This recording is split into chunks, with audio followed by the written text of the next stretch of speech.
Good Good morning mga karancho. So ayan guys, dito tayo ngayon sa ating kalamansian. Okay. So nagpapatabas po tayo ngayon at nagpapa-spray. So ayan guys, ano kasi yung iba may nagpupuno, pinapatabas natin katulad ng mga yan. Ito. Tapos diretso pa spray na rin sa mga batang kalamansi. So dito ngayon sa area na to, ito yung third batch na may kalakihan na yung iba. Ito sa may dito sa may gitna, sa may niya, hindi pa naman sobrang sobrang damo, pero may mga gilid-gilid grabe. May tubuan na yung mga kahoy-kahoy tulad yan. Hindi mo na makita yung kalamansi, pero dito kita pa.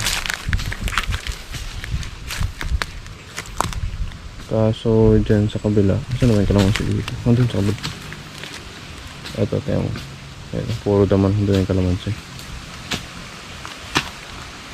Ito kasi, itong maliit na to, malaki na sana to, kaso inaabot siya nung pag dito, pag may dyan, may ginatungan yung nakatambak, tapos yun, sobra ng apoy, kaya naabot.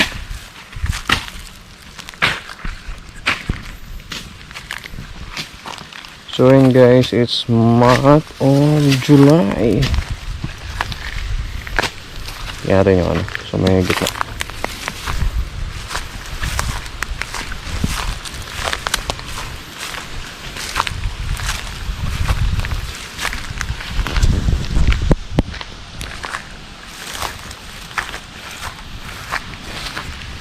Ito guys, dito tayo sa may parteng palagit na. So dito yung mga una at pangalawa nating naitanim.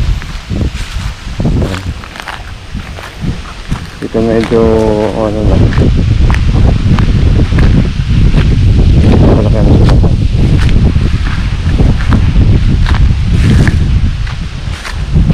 Ayan po. Tapos to. So dito wala namang walang gaanong mga kahoy na sisilakyan ko pwede sa kabila. Ayan ito. Hindi malaki-laki na. So ayan, pag gano'n na siya, pag umabot na dun sa kasing laki na sa bahay, malakas-lakas ang production niya. Pero sa ngayon, mag 1 year pa lang naman ito by November, yung nandun sa una. Pero ito, ilan ba ito? December na yata ito. Parang December na ito naman.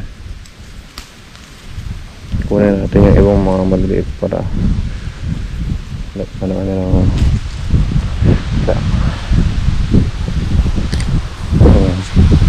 So dun sa may part na yun, sa may baba na yun, nung last video natin, dun tayo naglagay ng mga marketed calamansi na maliliit.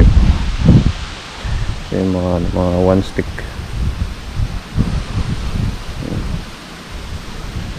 So pag kasi ganitong edad, siyempre lalo na kung may mga katabing mga damong matataas. Ito ngayon, kita na sila kasi medyo lumalaki-laki na compare dun sa nakaraan na maliit pa. Yun kasi mga pansin. Lalo na yun, pag nag 2 years na to, 3 years yan, mataas na yan. Yung isa na yun, mataas na rin yun. Umano na sila, lumalago na yung kanyang mga isang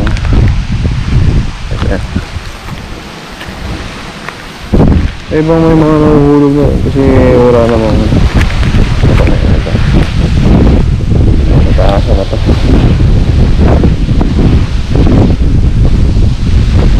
So dito naman guys, so may parteng gitna na to, ilan lang naman yung dito pinatira ko na. Nauna yung sa siyempre sa hindi naman natin napaputo. Sayang, may mga pagkukunan pa yan ng nyug.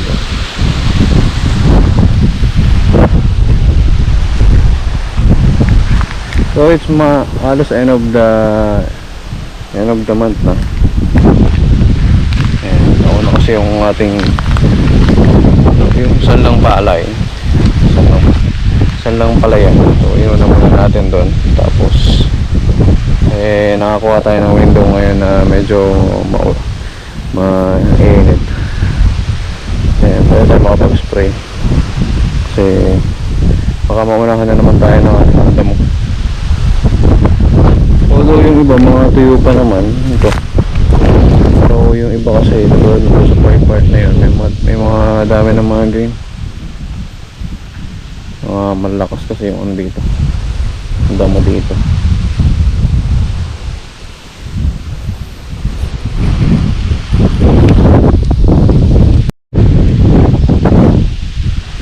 So ayan guys, ito na nag-spray sa may parteng baba dito. Ayan.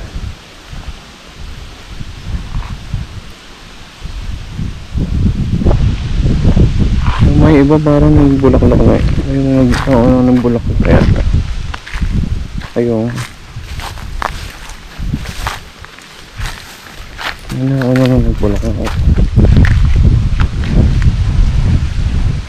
May mga langgam.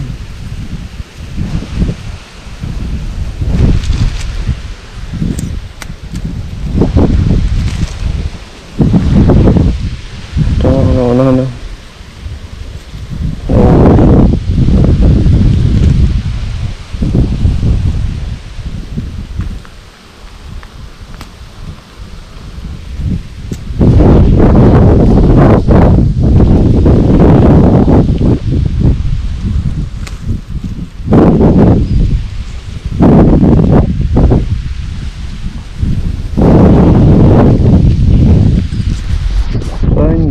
Last time na nagawa tayo dito, tapos ngayon sinundan natin ng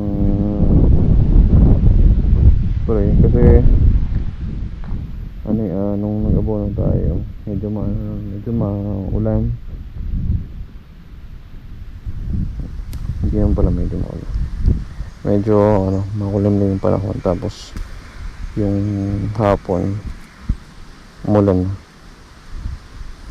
Kaya imbis na mauna yung mauna yung spray ng damo para mamatay na naman natin. Natin yung pag-aabono.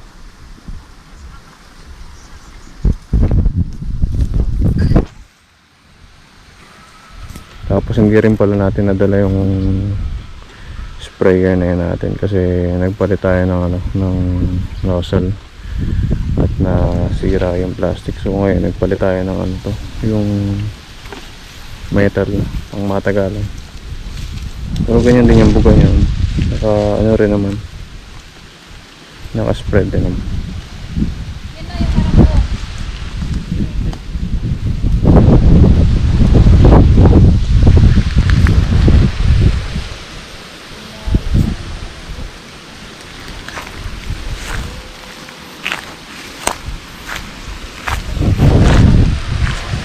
Kaya kinukuha ko na iba. Malalaki kinukuha ko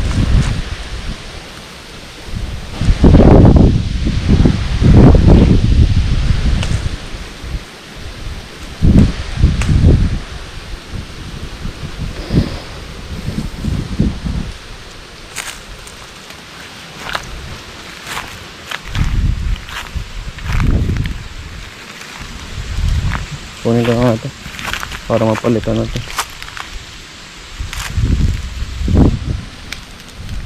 Ito kalamanda rin, so pinuputol natin ito.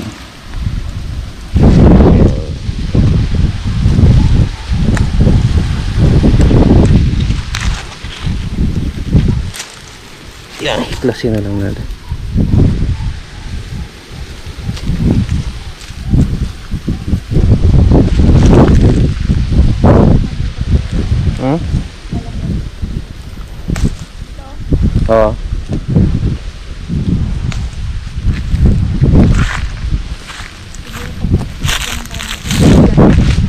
Ay, grabe to. Ito, ang laki.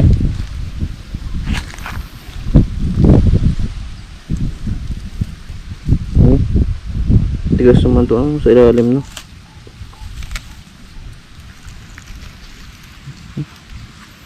Sinunin nila mag ano yan. Baliin mo na. Apakan mo.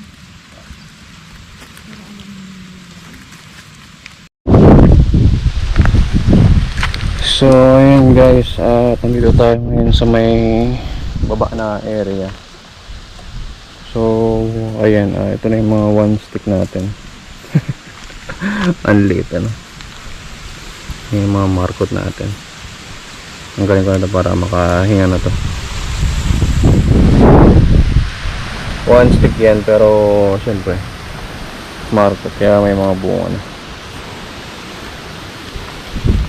So dito guys, ano naman, halos 90% naman yung ano, yung buhay, kasi naapura natin yung iba, hindi naman natin na kita na yan at may ugat. Pero pagka ano naman natin, pagka after ilang months, tingnan natin kung ilan talaga yung nabuhay. So yung dito halos 50 yung nandito, tapos may tinanim tayo doon sa kabila na 10. Ayan, hindi lang, siyempre pag ganitong ano pa, hindi pa pansin. Ano lang naman to, experiment lang naman to. Buhay pa lang. So ayan guys, ito yung isang sign na diretso na yung markot na itanim mo na. So ito kasi rekta to sa lupa, wala na tayong ginamit na black bag dito. So ayan, pansin nyo, oh, buhay na yan. Oh, ano, nagtatalbos na, tapos na bubulaklak na. Ating niya yan tayo, sandang ka lang yan, oh. Sandang ka lang po yan, tingnan nyo na. At least may nabuhay tayo na mga ilang piraso,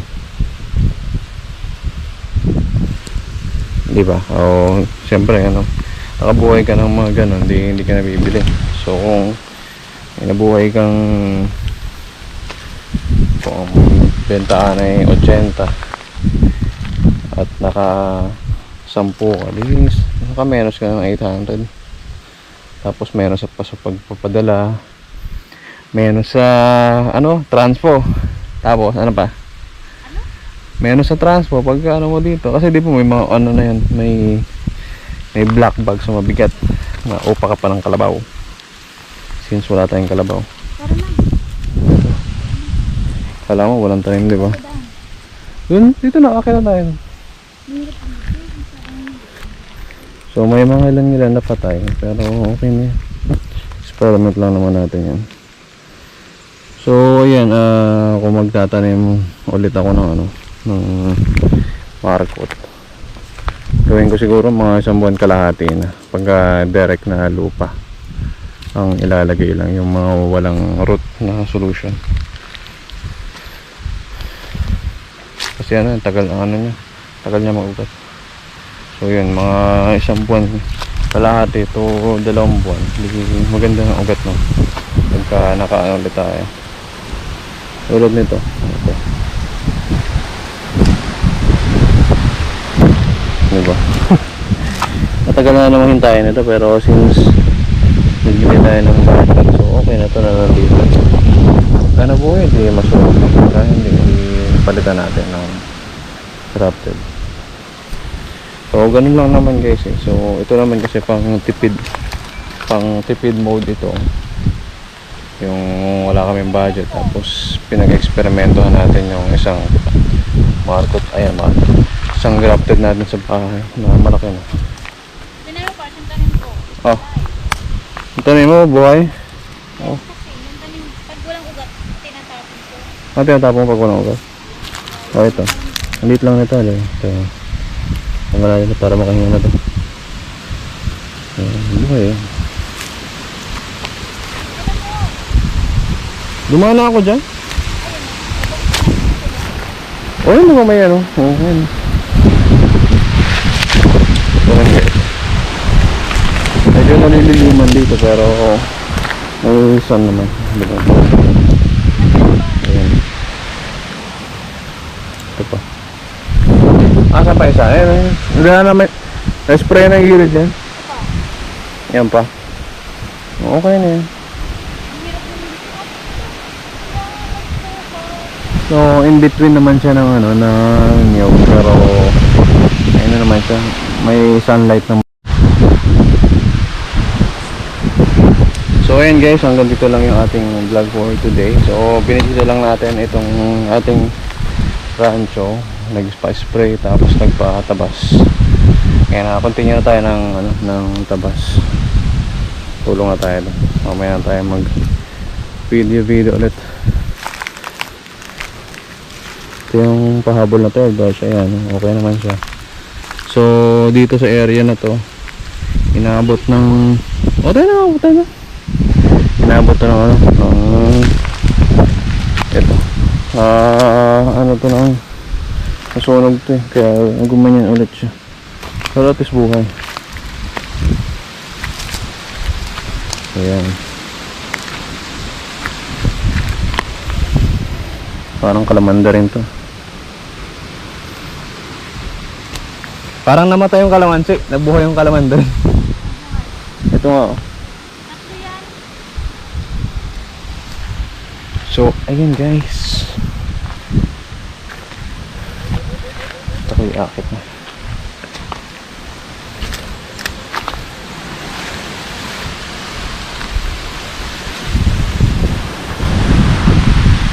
Ayan sa mga gusto po ng update at makilala po, just like and share and subscribe na rin po sa ating YouTube channel. Ayan. Rancho ni Reynex. So ayun guys, hanggang dito lang. Maraming salamat po sa inyong panonood at tayo po ay manananghalian. Bye bye.